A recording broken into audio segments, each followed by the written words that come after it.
ada yang mau ditanyakan bisa langsung chat ke kolom chat ya teman-teman ya.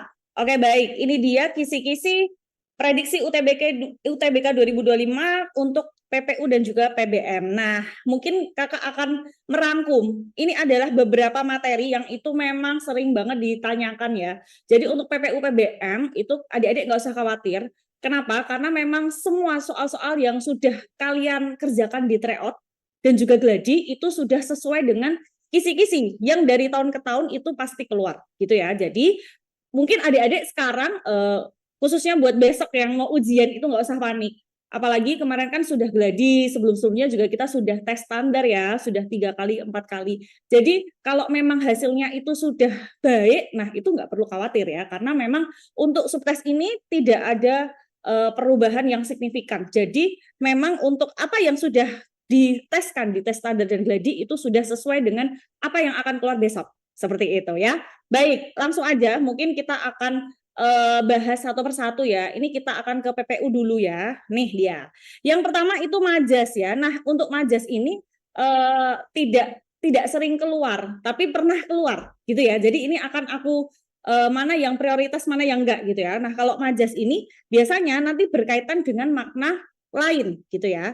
Ini nanti berkaitan dengan makna lain. Jadi pertanyaannya itu bukan yang majasnya itu apa, tapi berkaitan dengan makna lain gitu ya. Nah, kalau makna lain berarti nanti terkait dengan apa? Oh, berarti nanti bisa aja perumpamaan nih, atau bisa juga dengan majas personifikasi. Jadi majas yang biasa keluar itu hanya dua ya di sini. Jadi biasanya nanti akan ada personifikasi atau asosiasi, personifikasi atau asosiasi.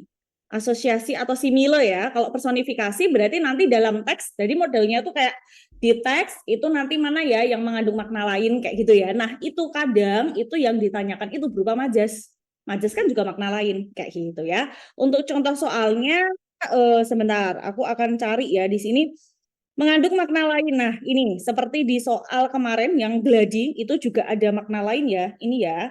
Ini makna lainnya mana ya? Nah, ini juga apa namanya? Ada majasnya seperti itu ya, teman-teman. Itu untuk makna lain seperti itu. Kayaknya aman sih ya makna lain. Kalau misalnya yang majas asosiasi atau simile itu biasanya menggunakan bagaikan, bagai, seperti kayak gitu ya. Kalau yang ini makna lain ini lebih kemana ini? Manisan Cianjur lahir. Nah, ini adalah personifikasi gitu ya. Personifikasi. Kenapa personifikasi ya? Karena manisan Cianjur bukan manusia tapi dianggap seperti manusia. Bisa melahirkan gitu ya. Nah, itu sering banget. Gitu ya. Jadi untuk majas itu dua itu pastikan adik-adik sudah tahu ya personifikasi apa, asosiasi atau simile apa. Gitu ya. Kalau asosiasi simile pasti nanti akan ada kata bagai gitu ya. Bagaikan. Nah, seperti. Oke. Seperti itu ya.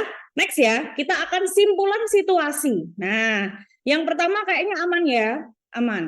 Yuk, yang kedua itu simpulan situasi. Kalau yang namanya simpulan situasi berarti nanti ada teks kira-kira itu apa ya situasinya. Apakah dia itu apresiatif atau produktif atau adaptif. Nah, seperti itu ya. Ini aku rasa mirip dengan tipe-tipe soal bahasa Inggris ya, hanya saja ini di bahasa Indonesia. Nah, contoh soalnya kemarin di Gladi pun juga ada banget ya. Oke, ini tadi yang A. Oke, nah ini seperti ini contohnya. Di sini untuk yang di Gladi kemarin itu juga ada. Ini menyimpulkan situasi dalam bacaan. Berarti minimal ini tuh gimana toh caranya Mbak? Caranya itu kalian setelah baca itu kira-kira apa sih yang paling bisa mewakili gitu ya. Nah, di sini di teks ini kan jawabannya adalah sesuatu yang kreatif ya. Kenapa kreatif? Karena hasil dari kreasi. Nah, kalau dia apa namanya adaptif itu seperti yang di soal TS ke-2. Nah, itu kemarin kita bahas tentang stick gitu ya. Stick di Eropa ada, di Indonesia itu ada, tapi disajikan dengan versi lain sesuai dengan lidah Indonesia kayak gitu loh. Nah, itu namanya adaptif. Jadi ada penyesuaian. Nah, itu adaptif gitu ya. Ekspresif itu lebih ke perasaan. Nah, jadi minimal adik-adik kalau ada soal semacam ini itu pahamlah ya. Ini poin-poin ini tuh apa sih? kayak gitu. Di lain soal ada yang nanti berkaitan dengan objektif itu berdasarkan kenyataan kayak gitu-gitu ya. Ada lagi semisal nanti dinamis itu berarti ada perubahan nih. Atau nanti statis itu tidak ada perubahan, artinya dari turun temurun, atau bisa juga berarti patuh. Nah, itu model-model seperti itu nanti adik-adik bisa baca-baca lagi untuk PPU PBM di soal TS-TS yang sudah ada ya, TS 1, 2, 3, dan juga gladi kemarin. Itu sudah sangat lengkap dan semua yang aku tulis di sini ada semua di sana. Jadi nanti adik-adik tinggal cocokkan, ini yang ini kemarin ini, yang ini yang itu. Kayak gitu ya, Dek ya. Pokoknya kalau udah bisa, udah tenang ya. Next, kita akan ke poin 3 ya. Ini sudah. Poin 3 itu paragraf rumpang. Kalau paragraf rumpang ya berarti kita harus mengisi ya bagian yang rumpang itu. Biasanya berupa kata. Ya kan? Kalau enggak kata ya kalimat. Kan kayak gitu. Nah, ini kemarin di Gladi pun juga ada yang seperti itu ya. Kita akan mengisi bagian rumpang. Nah, ini seperti di kalimat nomor 3. Nah, soal nomor 3 nih. Kalimat 7 kita harus mengisi bagian ini itu bagaimana. Nah, ini berarti sesuai dengan konteks banget gitu ya. Nah, berarti kan sudah sesuai banget nih. Jadi Gladi kemarin memang sudah disesuaikan ya. Oke, itu pokoknya sesuai dengan konteks banget. Sebelum sama setelahnya. Ini konteksnya bahas apa sih? Kayak gitu-gitu ya. Oke, aman ya. Oke. Ya, aman. Oke, siap. Yang gampang dipercepat, siap ya. Oke, pola kalimat. Nah, ini dia. Mungkin pola kalimat inilah yang akan menjadi hal kadang siswa itu kok lama ya Mbak. Padahal kan kita untuk PPU itu kurang dari 1 menit. Nah, untuk pola kalimat, adik-adik hanya perlu menghafalkan 3 rumus ini ya, Dek. Wah, ini walaupun bahasa tapi tetap ada rumusnya ya, karena kan kita kalimat. Yang namanya pola kalimat, kalian harus melihat apa sih predikat kalimat tersebut. Gitu ya. Apa toh predikatnya? Kalau adik-adik sudah tahu itu predikatnya apa, itu akan lebih mudah. Berarti dia masuk ke pola mana ya? Nah, jadi hanya ada 3 kemungkinan pola di dalam pola kalimat itu ya. Oke, yang pertama, rumus 1 adalah saat predikatnya berupa verba. Verba itu kata kerja berawalan me dan bisa dipasifkan. Kalau bisa dipasifkan. Nah, jadi harus me dan bisa dipasifkan. Nanti hasilnya adalah subjek, predikat, objek. Jadi objek hanya akan keluar saat predikatnya itu me dan bisa dipasifkan. Nah, seperti itu ya. Ini pasti dia akan SPO. Kayak gitu ya. Itu adalah rumus pertama. Nah, nanti adik-adik bisa coba ya. Di modul pun sudah ada itu bab kedua, itu full pola kalimat ya. Nanti bisa diterapkan di rumah untuk memperdalam ya. Kalau memang dirasa masih kurang ya. Oke, nanti aku akan kasih contoh di soal ya. Aku tulis dulu rumus yang kedua. Kalau predikatnya itu berupa kopula, kopula itu ada kata adalah, merupakan, dan menjadi. Nah, kalau ketemu predikat ini berarti nanti apa sih hasilnya? Hasilnya pasti subjek predikat pelengkap. Nah, ini pola yang kedua atau rumus yang kedua. Oke, sudah ada 2 rumus ya. Modul yang mana Kak? Modul yang C, modul biru ya. Modul biru ada ya pakai 2 itu pola kalimat.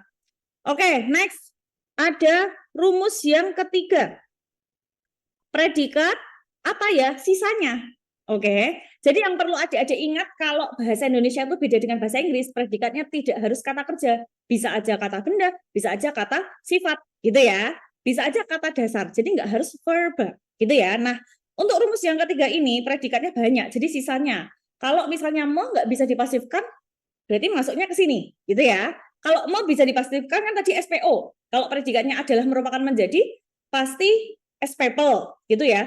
Kalau nggak ada subjek atau predikatnya bukan kalimat. Nah, kan gitu. Karena kalimat harus punya subjek dan predikat. Itu yang perlu adik-adik ingat juga. Nah, ini nanti kalau predikatnya itu yang rumus ketiga ya, berawalan di, berawalan ter, terus berawalan ber, dan juga me. Tapi di sini me-nya tidak bisa pasif ya. Tidak bisa pasif.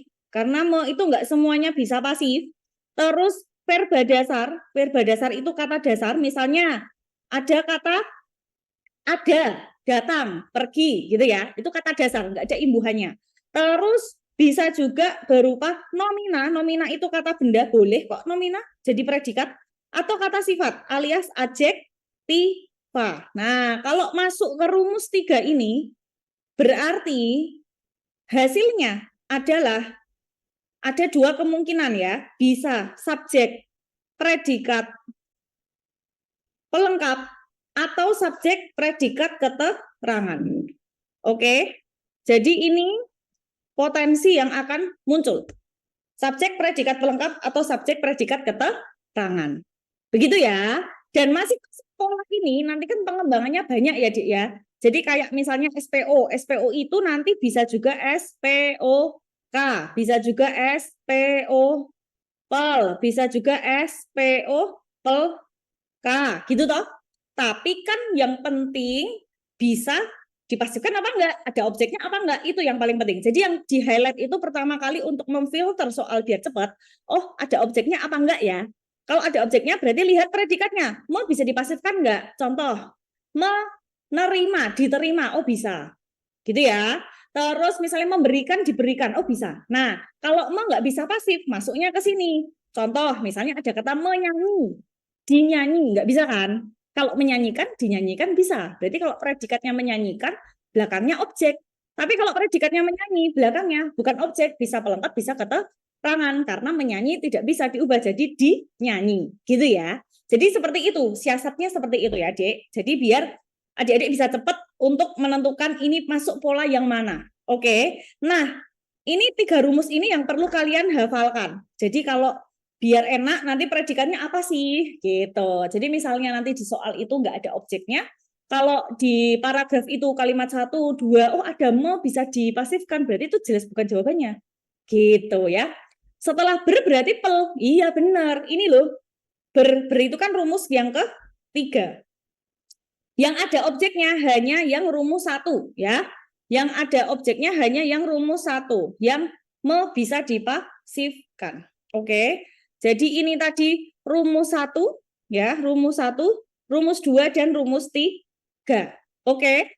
Terus bedanya pelengkap keterangan apa? Itu yang perlu kalian juga ingat. Kalau keterangan itu bisa di depan, yang namanya keterangan itu kan hanya menerangkan dan dia mana suka. Berarti bisa banget ditaruh di depan, bisa banget ditaruh di tengah, atau bisa banget ditaruh di belakang. Kalau ditaruh di mana-mana seperti ini bisa, berarti dia keterangan.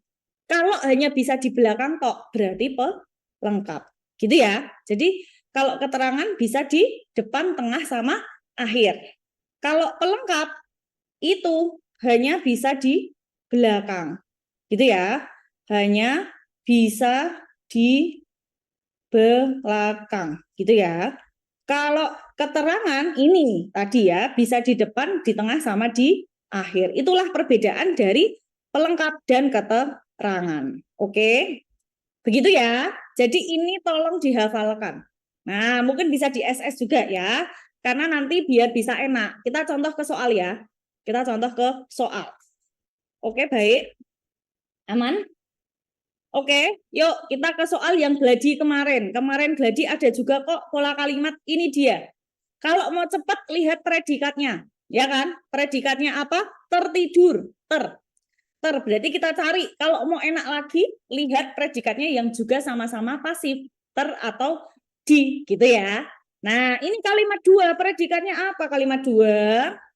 Muncul itu kata dasar. Kata dasar berarti berbeda dengan ter ya. Ter itu kata kerja pasif. Berarti tadi pasangannya apa? Oh, ter itu berarti di. Berarti cari dong yang sama-sama ter atau yang sama-sama di. Seperti itu. Itu biar enak lagi seperti itu ya. Jadi tinggal lihat predikatnya saja. Terus kalau yang nomor 5, predikatnya apa ya? Orang-orang yang datang mulai menemani. Nah, mulai menemani. Me itu berarti bisa mulai ditemani, ya kan? Mulai ditemani berarti apa? Berarti ada objeknya. Berarti ini jelas bukan ya? Karena yang kalimat 5 itu pasti ada objek. Padahal ini tertidur itu berarti rumus keberapa tadi? Rumus ke 3. Kalau rumus ketiga berarti kalau enggak pelengkap ya keterangan ya belakangnya ya. Gitu kan? Oke, berarti ini nanti kalau begitu ini yang tadi malam ini apa? Bisa enggak ya? Berarti antara pelengkap atau keterangan. Bisa enggak? Ini dipindah di depan bisa enggak? Kan kalau keterangan bisa di depan ya. Tadi pagi selama 2 jam pegawai tersebut tertidur. Oh bisa. Taruh di tengah, bisa nggak? Pegawai tersebut tadi pagi selama 2 jam tertidur. Oh bisa juga. Berarti karena bisa di mana-mana, ini keterangan, ini predikat, terus yang depan ini berarti subjek. Kan gitu ya. Oke, berarti yang nomor 2 jelas bukan. Nomor 5 jelas bukan, karena menemani bisa pasif, bisa ditemani, gitu kan. Terus nomor 6 apa? Nomor 6 di sini menjadikan. Nah, ini apa? Menjadikan bisa dijadikan. Oke, berarti ini enggak ada lagi. Nomor 8 kata ada. Ada itu apa? Ada itu berarti sama ya, ada itu predikat. Artinya dia predikat yang mendahului subjek. Jadi kalau misalnya ada kata ada ini, dia berarti PS. PS itu namanya kalimat inversi atau kalimat yang terbalik gitu ya. Susunannya terbalik, predikat mendahului subjek. Berarti ini jelas bukan, karena di soal itu tidak inversi, karena di soal itu subjek dulu baru predikat. Nah ini predikat dulu baru subjek. Jelas bukan dong, jelas berbeda kan gitu toh. Kalimat 9 apa predikatnya? Nah, kalimat 9 inilah yang menjadi jawabannya karena ada apa ini? Dapat disimpan. Nah, ini sama-sama disimpan tertidur. Berarti mereka sama-sama apa? Verba pasif, ya kan? Predikatnya sama-sama verba pasif. Berarti jawabannya itu. Gitu ya. Berarti kan paling enak lihat predikatnya kan? Mana sih yang sama modelnya?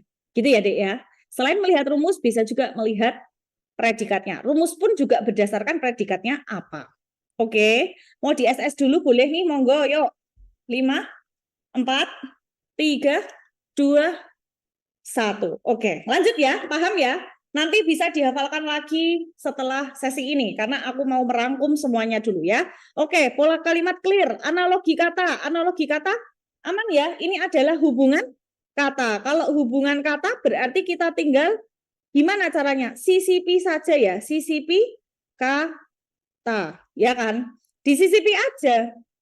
Kita harus menyisipinya. Oke, misalnya ada nggak ya di sini? Ini soal yang lainnya lagi. Ini TS berapa ya nih? TS 2. Nah, nih misalnya rambut botak. Ini kita sisipin apa ya? Ini kalau ada kata rambut dan botak. Ini adalah hubungan kata atau analogi kata. Nah,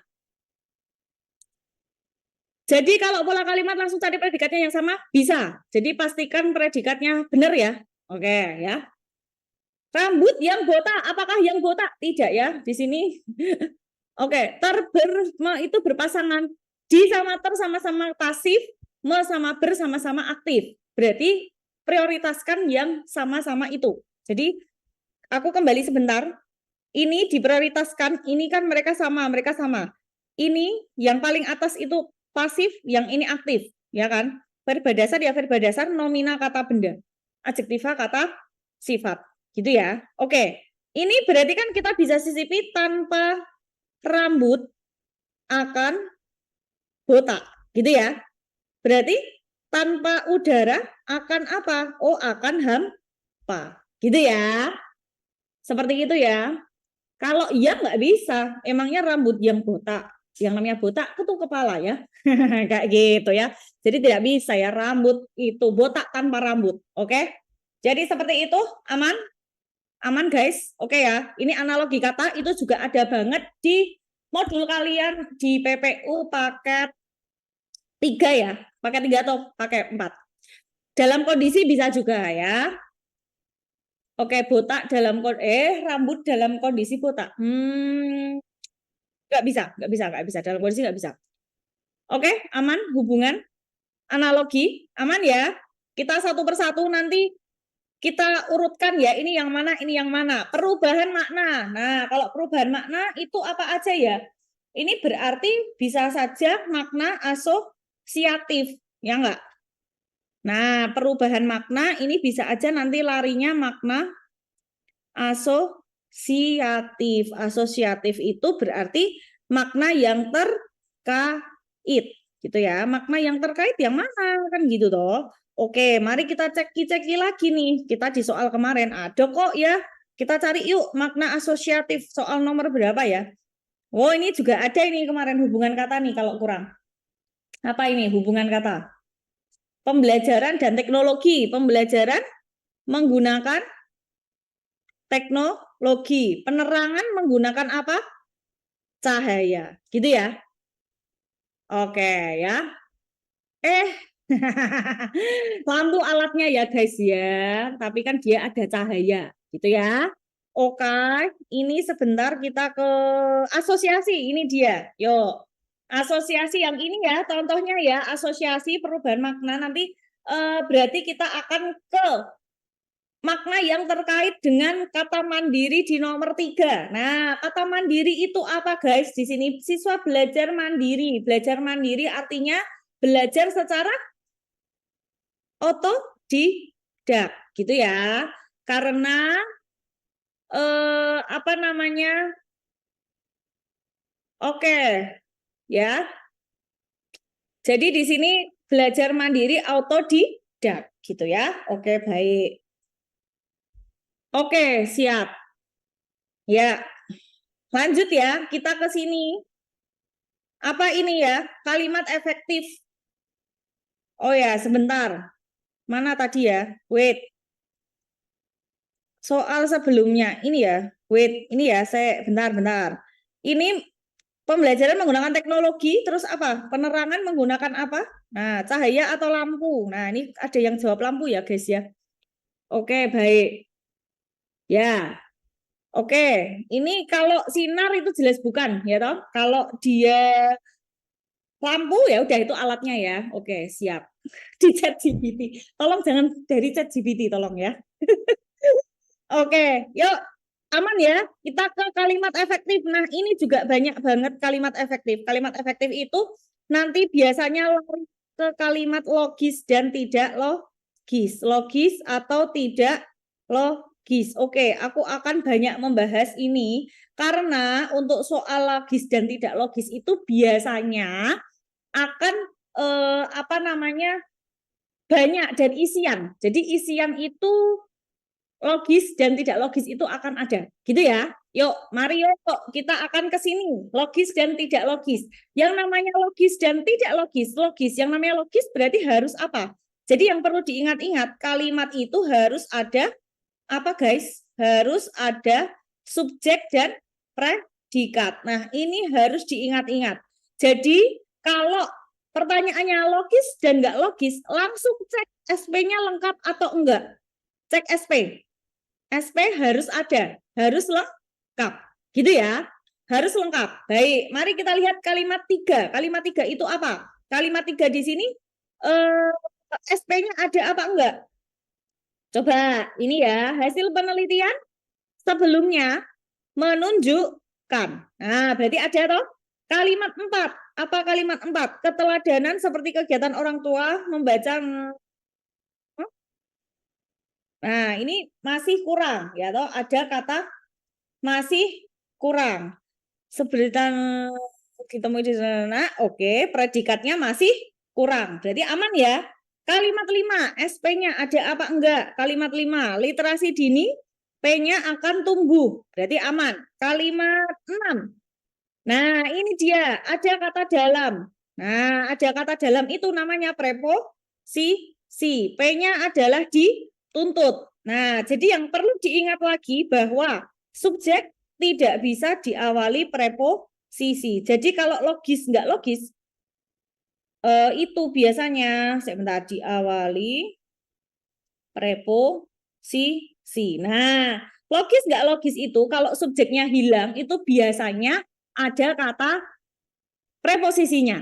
Gitu ya, preposisi ada di, ke, dari, pada, oleh, bagi, dengan, dalam. Gitu ya. Nah, nomor 6 ini dalam bla bla bla itu keterangan dan dituntut itu predikat. Berarti kalimat 6 itu tidak punya subjek, gitu ya. Tidak ada subjek. Kalau yang nomor 7 ada saja, gitu ya. Kalimat 7 aman ya. Keterlibatan anak dalam kegiatan oke, akan menjadikan. Nah, aman ya. SP-nya aman. Jadi di sini yang penting kalau logis nggak logis itu subjek predikatnya ada apa enggak gitu ya.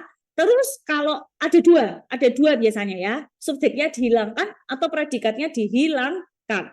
Kalau subjeknya dihilangkan berarti nanti biasanya diawali preposisi. Kalau predikatnya dihilangkan biasanya seperti yang nomor ini. Yuk coba mana yang nggak logis kira-kira. Untuk yang nomor 2 ya. Nomor 2 di sini soal nomor 2 kalimat 3 SP-nya ada apa enggak? Di sini hal ini P-nya adalah dapat dilihat aman. Nomor 4 hasil penelitian tersebut P-nya menunjukkan aman. Kalimat 5 di berbagai wilayah yang mengenyam pendidikan tinggi lebih banyak. Nah, ini bagaimana? Untuk yang kalimat sebentar. Di berbagai wilayah itu keterangan ya, guys. Ini keterangan. Terus sebentar. Ini kalimat 3, 4 terus langsung ke kalimat 5. Nah, jumlah populasi laki-laki yang mengenyam pendidikan tinggi P-nya adalah lebih banyak. Berarti ada lagi, gitu ya.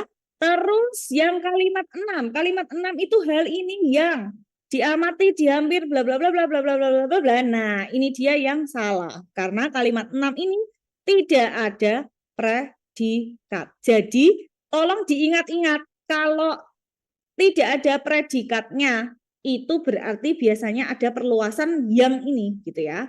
Jadi di sini langsung bablas ya, hal ini yang bla bla bla.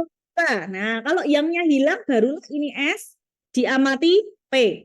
Gitu ya. Tapi di sini kan enggak, berarti semuanya predikat. Gitu ya. Tanda baca tidak masuk ya. Jadi kita hanya fokus ke subjek dan predikat saja. Subjek predikatnya ada atau tidak. Gitu ya. Ada atau tidak SP-nya. Wes, itu enak. Jadi S enggak ada berarti dihilangkan, ada preposisinya. P enggak ada berarti seperti ini modelnya, seperti yang nomor 6. Apakah kata sifat bisa menjadi predikat? Bisa. Tadi masuk ke rumus yang ketiga ya, Dek ya.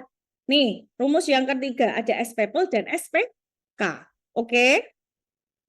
Oke, aman ya. Kalimat 7 ya. Langsung ya. Peneliti dan pemimpin organisasi. Nah, ini kan keterangan ya, guys ya. Berarti pendidikan P-nya memiliki. Nah, ini kan keterangan ada menurut. Berarti ini masih keterangan tambahan ya dari keterangan. Aman, guys? Lanjut ya. Ini masih dengan soal memperbaiki. Nah, ini juga masih memperbaiki. Jadi tipikal-tipikal ini aku tekankan karena kalimat logis nggak logis itu pasti ada. Nah, kalau memperbaiki ini biasanya akan ada di PBM ya. Perbaikan itu ada di PBM. Kalau yang logis nggak logis itu nanti di PPU. Gitu ya. Nah, kalau seperti ini apa yang harus kita hilangkan? Jadi kalau kita memperbaiki pastikan subjek predikatnya ada. Gitu ya. Pastikan subjek predikatnya ada. Di sini peningkatan kelaparan, terus terjadi ini, terus ada disebabkan karena, ada disebabkan ada karena, berarti salah ya, di sini harus salah satu aja, jangan sampai di karena yang, jangan sampai disebabkannya yang hilang, karena disebabkan kan jadi predikat ya, karena kan konjungsi itu penanda keterangan, berarti ini karenanya hilang, berarti yang A bukan. Yang B ada dikarenakan itu tidak baku karena dia sebagai ragam cakap atau ragam lisan. Disebabkan benar, dikarenakan lagi salah ya. Nah, ini ada kata baik. Baik itu apa? Korelasi ya. Korelasi, konjungsi korelasi itu apa saja? Ada baik maupun. Nah, ini juga harus hafal ya. Ini wajib hafal. Tidak pasangannya nanti tetapi. Ini juga wajib ada. Bukan pasangannya melainkan. Gitu ya. Terus ada kata antara. Ini pasangannya dan. Nah, ini wajib ada banget juga ya teman-teman. Wajib dihafalkan juga. Dan kalian harus tahu kapan pakai tidak, kapan pakai bukan. Karena kadang yang disajikan itu dua-duanya ada. Berarti kalian harus melihat kata apa sih yang mengikutinya. Kalau tidak, pasti diikuti dengan kata kerja atau verba, atau bisa juga kata sifat alias adjektiva. Kalau bukan diikuti dengan nomina atau kata benda, gitu ya. Nah, penggunaan tanda koma itu nanti ada di PBM ya. Jadi koma itu akan ada sebelum konjungsi STM. Apa STM? Sedangkan. Terus apalagi T-nya? Tetapi dan M-nya melainkan. Gitu ya. Ini juga harus ada komanya seperti itu. Jadi ini yang mana, Dek? Ini adalah yang Charlie gitu ya. Karena di sini peningkatannya bla bla bla bla bla ini jadi X, ini jadi P. Seperti itu ya. Baik maupun nggak ada syarat yang lainnya, nanti mungkin yang akan menjadi pembeda itu kapan kita pakai maupun, kapan kita pakai ataupun. Kalau ada dua-duanya, lihat dia korelasi atau enggak. Kalau korelasi berarti kita pakainya maupun. Tapi kalau enggak berarti kita pakainya ataupun. Begitu ya? Oke. Baik, ini juga masih dengan perbaikan dengan versi yang lain. Versi yang lainnya apa? Ada kata dengan ya, ini adalah preposisi. Berarti di sini ini keterangan, ini predikat, ini semuanya objek. Oke, berarti tidak ada subjek. Berarti kita hilangkan ya. Jangan memilih yang ada dengannya. Nah, antara B atau C. Berarti kita kalau yang B di sini semuanya subjek. Kondisi yang menyebabkan penurunan. Nah, ini tidak ada P gitu toh. Nah, barulah yang C. Berarti ini S, ini P. Gitu ya. Oke, aman ya guys ya. Oke. Nah, nih masih ada perbaikan, masih banyak lagi. Oke, baik. Nah, ini perbaikan itu macam-macam ya, karena perbaikan itu di PBM ataupun PPU itu ada semua. Nah, ini kan di sini ada perbaikan. Perbaikan, terus di sini ada kalimat efektif. Sama ya, kalimat efektif, kalimat logis. Nah, itu sama, baik di PPU maupun PBM. Oke, jadi penting banget kalian harus menguasai. Pokoknya harus ada S dan P, gitu ya. Mau logis, nah kalimat logis sama ya, harus ada S dan P. Oke, seperti itu ya. Makna kata, aman ya kalau makna kata ya. Nanti bisa aja makna kata itu bisa perluasan, makna bertingkat, gitu toh. Waktunya cukup. Cukup, ini nanti tak sat-set aja. Nanti mungkin lebih detailnya teman-teman bisa apa namanya didetailkan lagi ya kalau misalnya nanti dicabang dengan tentor masing-masing. Yang penting ini kisi-kisinya kan ini gitu ya. Oke, terus di sini makna kata aman, di sini pokoknya di semua yang ada di gladi itu sudah ada. Nah, ini ada makna lebih sempit. Makna lebih sempit, makna lebih luas. Ini ya, itu berkaitan dengan makna kata. Berarti ini nanti bisa aja bertingkat, makna bertingkat. Nah, atau bisa juga makna meluas yang lebih luas atau makna menyempit. Nah, ini variasinya seperti itu. Nanti bisa dicek di modul adik-adik ya. Terus jenis kata dan pola makna frasa. Nah, ini gimana? Kalau frasa, adik-adik harus ingat.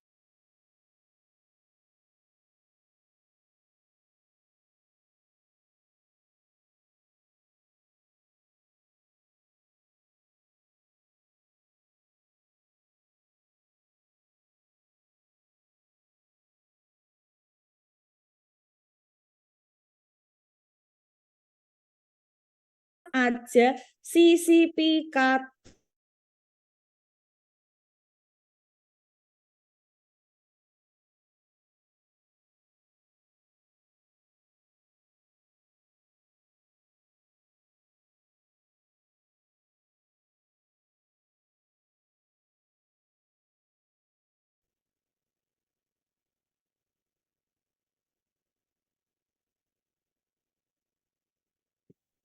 Oke.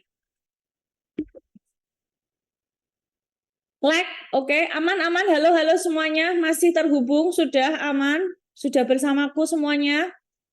Oke, aman ya, aku ulang ya, sudah aman. Mantap, yuk kita lanjutkan ya.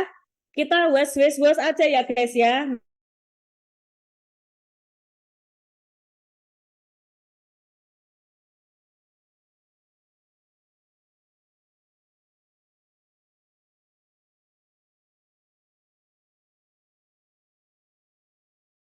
cek mana yang jenis katanya sama atau enggak gitu ya. Jadi kita cek jenis kata atau bentuk kata. Mana yang paling sama gitu ya. Contoh ada di soal, oh sebentar, Zoom LBS. Oke, aku ulang. Ya, sudah ketemu? Oke, ini ya tadi ya, pola makna yang sama. Caranya adalah begini, sisipi kata atau jenis kata yang sama. Adakah di sini? Ada. Pendidikan multikultural, pendidikan secara multikultural. Berarti ini mana yang sama? Karena dimasuki secara itu yang bisa hanyalah yang E, berarti langsung ketemu yang E, gitu ya. Oke, soal gladi kemarin ada enggak ya? Mari kita ceki-ceki. Adakah pola makna yang sama? Nah, penyanyi yang terkenal, gitu toh. Tinggal sisipi pola makna yang sama. Berarti kita robot yang pintar, karena yang bisa disisipi yang cuman yang A. Paham ya? Aman ya guys ya? Oke. Terus kalau jenis kata yang sama, jenis kata yang sama, berarti kalian harus lihat polanya, pola frasa itu D atau M-nya apa, terus lihat jenisnya apa, jenis katanya apa, gitu ya. Nah, misal ada kata apa? Misalnya ada kata baju hitam gitu ya. Misalnya apa ya? Baju hitam gitu ya. Kata frasa baju hitam. Nah, terus ada kata hitam berjenis kata yang sama dengan mana gitu ya, dengan frasa mana gitu ya. Nah, gitu toh. Berarti kalau kayak gini, kalian harus tahu si kata hitam ini sebagai D atau sebagai M. Nah, di sini ada baju hitam, bajunya D, hitamnya M. Berarti kita harus tahu langkah kedua. Oh, berarti hitam itu M. M-nya apa? Hitam. Hitam M-nya di sini kata sifat atau adjektiva. Berarti kamu tinggal cari di opsi yang M-nya sama dengan adjektiva. Gitu ya. Ini di paket 4 ada ya, di modul 4 ada semua. Oke, jadi nanti teman-teman tinggal lihat paket 4 ini. D sama M diterangkan menerangkan guys. Oh my god ya. Jadi D itu diterangkan, M menerangkan ya, diterangkan itu yang jadi inti, M itu yang menerangkan atau keterangan gitu ya.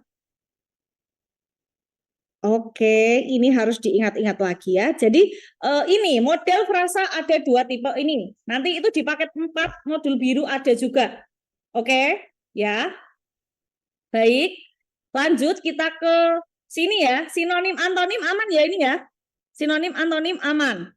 Membagi paragraf. Berarti ini membagi paragraf itu berarti harus yang jelas satu paragraf satu gagasan gitu ya. Satu paragraf, satu ide pokok atau satu gagasan. Berarti aman ya. Ini ada juga kok banyak ya di sini. Nah, ini dipisahkan. Kalau dipisahkan menjadi seperti apa? Kan gitu ya. Mau foto slide tadi. Oke, nanti aku SS di akhir aja ya. Aku semuanya aku rangkum dulu. Oke. Dah nih, contohnya seperti ini. Ini juga ada banget di modul. Pokoknya modul biru itu juga sudah lengkap sesuai dengan subbabnya. Sesuai dengan subbab yang aku jabarkan tadi ya. Oke, aman ya? Oke. Siap? Aman ya ini ya? Kayaknya aman sih. Wes. Terus variasi kalimat. Variasi kalimat itu ya sudah. Nah, untuk variasi kalimat ini bisa juga menggunakan istilah lain yaitu bisa aja penyempurnaan. Nah, penyempurnaan kalimat. Karena kadang di versi lain itu yang ditanyakan bukan variasi kalimat, tapi penyempurnaan kalimatnya seperti apa ya? Nah, itu seperti itu. Bisa aja gitu juga ya. Nah, kalau penyempurnaan kalimat, ini biasanya yang paling sering itu adalah pengubahan dari aktif ke pasif. Atau sebaliknya, bisa pasif ke aktif. Tergantung yang diketahui itu aktif atau pasif. Kalau yang diketahui me berarti kita ubah jadi di, gitu loh. Tapi kalau yang diketahui di kita ubah jadi me. Nah, pengubahan aktif ke pasif, pasif aktif bisa. Nah, dapat diungkapkan kembali juga bisa. Itu pokoknya variasinya kayak gitu ya. Dapat diungkapkan kembali termasuk ini. Benar, variasi diungkapkan kembali, penyempurnaan kalimat. Nah, itu macam-macam. Jadi bisa aktif pasif, pasif aktif. Bisa juga kita dengan apa? Misalnya polanya ya, misalnya kalimat itu dari sebab ke akibat. Nah, terus ini nanti menjadi akibat ke sebab, gitu ya. Nah, ini pokoknya macam-macam versinya. Itu di Gladi maupun TES ada semua. Jadi adik-adik nanti silahkan cocokkan dan mana sih? Oh, ini bagian ini tuh tadi yang dimaksud gitu ya. Jadi aku biar bisa semuanya kebahas. Oh, ini caranya yang begini, caranya yang begitu. Larinya ke sini, larinya ke situ gitu ya, cara mencarinya. Oke. Terus ini nanti bisa juga yang murni sinonimnya ya, sinonim kata. Nah, bisa juga berupa sinonim kata, bagian kata tertentu, gitu ya, berpotensi, terus nanti diganti dengan kata dapat, misalnya. Itu bisa juga ya. Oke, konjungsi. Nah, ini konjungsi juga banyak ya kalau mau dijabarkan. Sepertinya tidak cukup waktunya kalau aku jabarkan konjungsi satu persatu. Yang penting adik-adik harus tahu perihal konjungsi itu ada dua, antar dan intra kalimat. Nanti dilihat di bagian rumpangnya, kira-kira di bagian awal atau di tengah. Kalau awal dilihat diikuti tanda koma atau enggak. Kalau diikuti tanda koma berarti yang dimau adalah konjungsi antar kalimat. Berarti di opsi yang intra dihapus, kan kayak gitu. Terus minimal adik-adik hafal juga fungsi-fungsi konjungsi nih, penambahan apa aja, pemilihan, gitu ya. Dibuka lagi catatannya, perihal itu, ya. Penambahan, pemilihan, pertentangan, syarat, terus kronologis, kausalitas. Nah, banyak ya, ada penerang, penegas. Nah, itu tolong dihafalkan lagi. Di soal gladi ada, di modul juga banyak variasinya ya. Pokoknya tinggal lihat mana tuh ini bagian ini. Oh, ini yang ini. Gitu ya. Bahasa Panda. Nah, ini dia. Bahasa Panda itu sering banget keluar ya, Gede. Nah, ini seperti halnya kalau di TS berapa ini ya? TS 2 atau TS 3 ya? Ini, nah kan, ada bahasa Panda kayak gini, gimana? Jadi yang jelas kalau bahasa Panda seperti ini, lihat di yang ditanyakan ya, yang ditanyakan itu ada nggak ya di soal? Kalau nggak ada, jadi kuncinya ada di sini. Kata-kata yang ada di sini, ada nggak ya di sini? Kalau nggak ada, pilihlah yang tidak ada di sini. Paham? Jadi kalau di sini ada kata mobil berwarna merah, lah ini adanya biru, gitu toh. Mobil nggak ada mobil, berarti jangan memilih kata-kata yang ada di sini. Karena apa yang sudah tertera di sini artinya ada di sebelah kanan ini toh teman-teman. Gitu ya. Oke, siap. Oke, baik ya. Seperti itu ya. Jadi kalau kayak gini nanti cara enaknya adalah kita melihat, oke, di sini ada kata apa ya? Genopel sama Genoel. Nah, yang ayah itu kan nggak ada di sini ya. Cuman ada adik, kakak, dan ibu. Berarti ayah nggak mungkin ada di sini. Yang ada di sini adalah Genoel. Oke, berarti yang ada Genoel yang kita hapus. Nggak mungkin jawabannya. Itu toh. Terus apa lagi? Nah, ada kata memiliki. Memiliki. Nah, ini dilalahnya kita menanyakan memiliki ya. Yang ada apa ya memiliki ya. Terus mobil. Nah, mobil itu juga apa? Di sini. Oke. Di sini ada kata slom. Slom berarti nggak mungkin yang A karena ada. Terus apa lagi? Berarti tinggal B atau C.